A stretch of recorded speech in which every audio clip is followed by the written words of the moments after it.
In the great kindness and peace of the world's loving Creator, Christmas greetings from Canadian Mennonite University. With this video, we share 4 brief looks into CMU, a call that echoes through time, a student's story, a few words of gratitude, and a bit of music to play us out.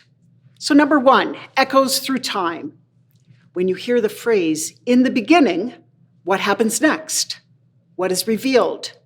Do you continue with, "in the beginning, God created the heavens and the earth," as in Genesis 1?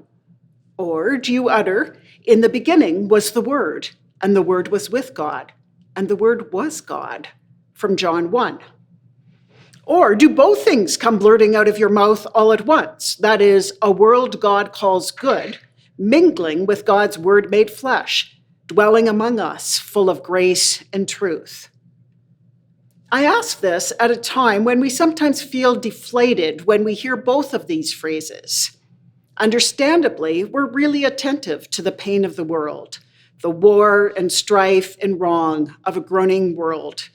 We need to be there. At the same time, we need to keep tuning our ears and hearts and minds to stories of hope through which God is ever redeeming the world and leading us on. Here's a heartening story from CMU, from Leah Campbell-Enns. She first prepared it for a chapel on science and faith. My name is Leah Campbell-Enns. I'm a 4th-year mathematics student with a minor in Peace and Conflict Transformation Studies. I had never connected my passion for math to my faith until I came to CMU. Before that, they were always 2 separate parts of my life. Math and physics were my favorite subjects in high school. I loved doing my math homework, working through problems, and even getting things wrong, because it meant I got to go back and figure out why. So, when I arrived at CMU, it made sense to take as many math courses as I could and become a math major. At CMU, I also discovered my love for peace and conflict transformation studies. In a similar way to math, I enjoyed complex problem solving, but instead of solving equations, the questions were things like, how can a community rebuild? Or how can groups reconcile? When that passion grew, I let go of earlier plans of being an engineer or getting a master's degree in math, and I began imagining a future in peace-focused work. I stayed as a math major, but often told people, it's just a passion degree. I don't see how I could use it in a job I'd actually want. That changed in my 2nd year when I spent 6 months in Cambodia through an MCC young adult program called SEEK. There, I met a bioengineer developing better recycling and waste management systems in Krache, a small rural community.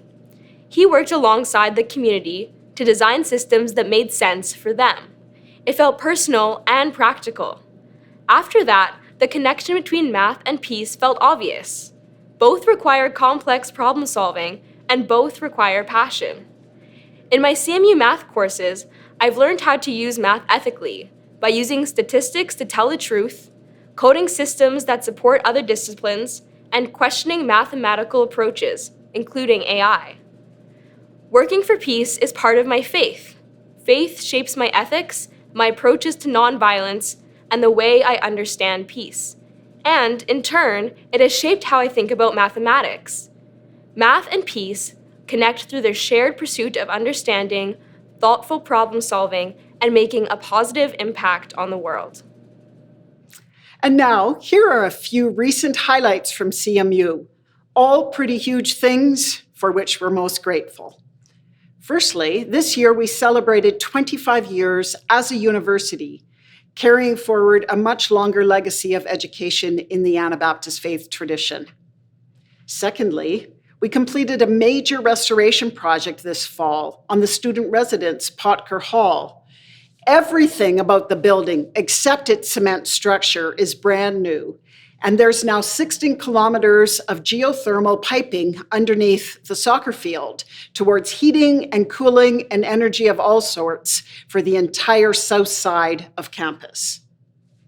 Thirdly, speaking of the dorm, we've opened up free dorm rooms for all first-year students beginning next fall.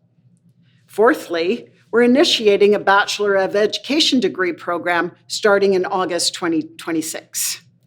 And fifthly, as always, CMU is doing education in ways that the phrase, "a future with hope," continues to ring true and echoes on through time as a sensible, reasonable, possible notion for the sake of students' own lives and livelihoods, and to generate healthy conditions of life in church and society for generations to come.